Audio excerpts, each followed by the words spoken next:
So today we are going to learn a new story, that is the lost child. So here we see a child who gets lost in a fair because of his carelessness.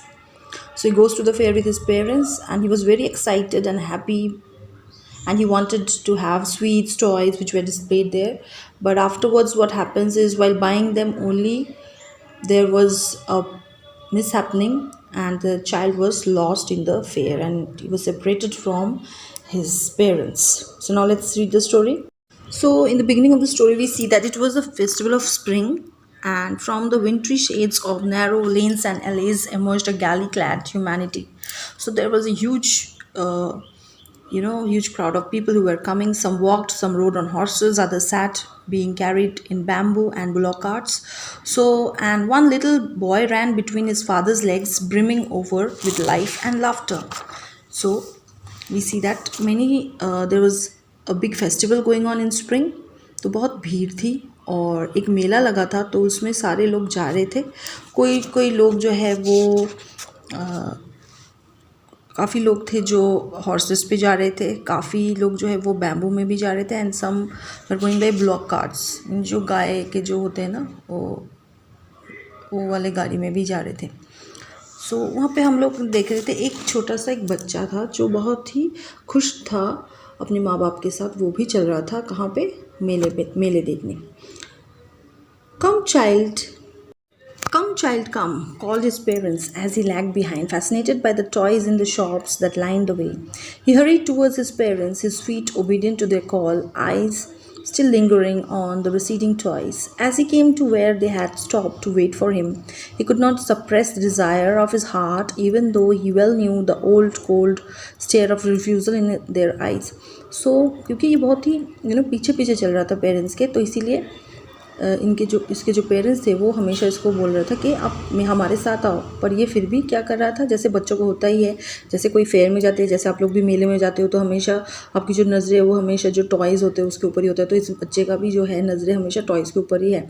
So toys को ही देखे जा रहा था, और ये उसको पता भी था कि अगर मैंने कुछ बोला भी तो भी मम्मी या पापा कोई नहीं सुनेगा मेरा. वो यही बोलेंगे कि वो मुझे कुछ ख़रीद के भी नहीं देंगे. फिर भी वो टॉयज़ को देखे जा रहा था. I want that toy, he pleaded. His father looked at him red-eyed in his familiar tyrant's way. His mother, melted by the free spirit of the day, was tender and giving him her finger to hold, said, "Look, child, what is before you?" It was a flowering mustard field, pale like melting gold, as it swept across miles and miles of even land.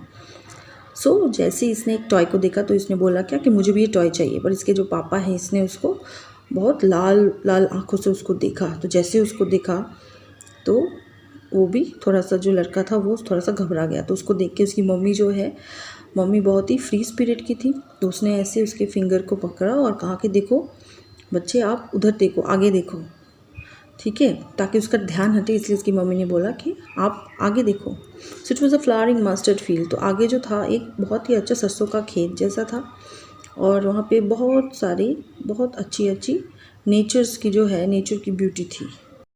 So a group of dragonflies were bustling about on their gaudy purple wings, intercepting the flight of a lone black bee or butterfly in search of sweetness from the flowers. So वहाँ पे बहुत सारे भंवरे dragon flies भी थे. वहाँ पे purple wings थे जो काफ़ी सारे फ्लावर्स के ऊपर भी बैठ रहा था.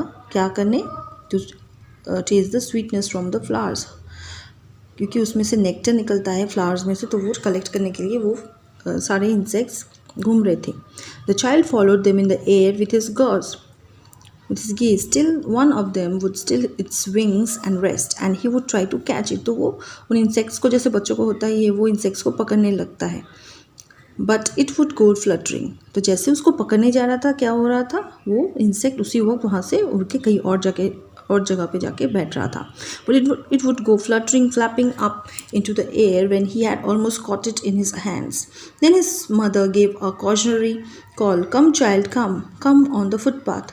तो जैसे वो ये सब कुछ कर रहा था, तभी उसकी मम्मी ने उसको कॉल किया, उसको ऐसे बुलाया कि कम चाइल्ड, आप हमारे साथ आओ, फुटपाथ में आ जाओ.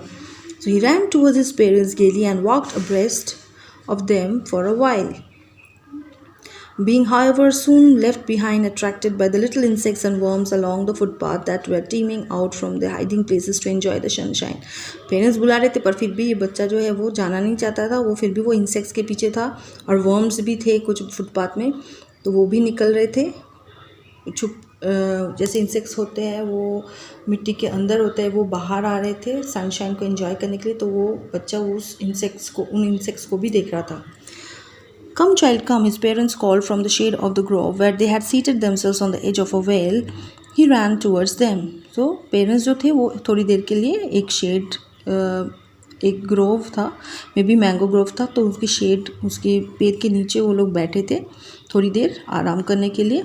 तो वो बच्चा उसी वक्त उनके पास चला गया. A shower of young flowers fell upon the child as he entered the grove, and forgetting his parents, he began to gather the raining petals in his hands. But lo, he heard the cooing of doves and ran towards his parents, shouting, "The dove, the dove!" The raining petals dropped from his forgotten hands. तो जैसे ही माँ बाप ने बुलाया तो वो दौड़ के उनके पास चला गया, पर जैसे ही जा रहा था तो क्या हो रहा था, a shower of young flowers जो थे, तो उस ग्रुप में काफ़ी सारे बड़े बड़े पेड़ थे, उसमें से फ्लावर्स गिर रहे थे, शावर की तरह गिर रहे थे उसके ऊपर. तो उसने उन फ्लावर्स के पेटल्स को कलेक्ट किया हाथ में. फिर जैसे उसने कलेक्ट किया तो उसको एक कू-सा एक उसको आवाज़ आई. तो काफ़ी डव्स ऐसे कू करके आवाज़ निकल रहे थे. तो वो बच्चा क्या उसने किया, वो पेटल्स को हाथ से गिरा के फिर उसके पीछे भागने लगा, बर्ड्स के पीछे. Come child come, they called to the child who had now gone running in wild capers round the banyan tree, and gathering him up they took the narrow winding footpath which led through the fair through the mustard fields. तो जैसे उसको बुलाया तो वो बच्चा तो वैसे उन पक्षियों के पीछे भाग रहा था. तो जैसे उसको बुलावा आया तो वो फिर माँ बाप के पीछे जाने लगा. As they neared the village, the child could see many other footpaths full of throngs converging to the whirlpool of the fair. So what is the meaning of whirlpool बेटा? whirlpool मतलब जैसे हम किसी पत्थर को हम पॉन्ड में फेंकते हैं तो उसमें आप देखोगे कितने सारे गोले से बनते हैं, एक के बाद एक. तो वैसे ही इतने सारे लोग थे मेले में, इतना भीड़ था, जैसा पिक्चर में भी देख रहे, इतना भीड़ था कि वो भी जैसे मतलब सर्कल से बन रहे थे, मतलब एक गोला सा बन रहा था, एक सर्कल सा बन रहा था, मतलब इतनी भीड़ थी मेले में. So he was also fascinated by the confusion of the world he was entering. तो वो भी बहुत कन्फ्यूजन में, वो जो बच्चा था वो बहुत कन्फ्यूजन में थे क्योंकि वहाँ पे इतना ज़्यादा क्राउड थी.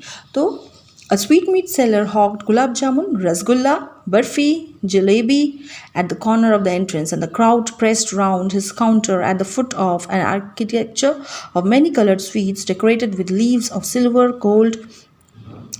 The child stared open-eyed and his mouth watered for the barfi that was his favorite sweet. "I want that barfi," he slowly murmured, but he half knew as he begged that his plea would not be heeded because his parents would say he was greedy.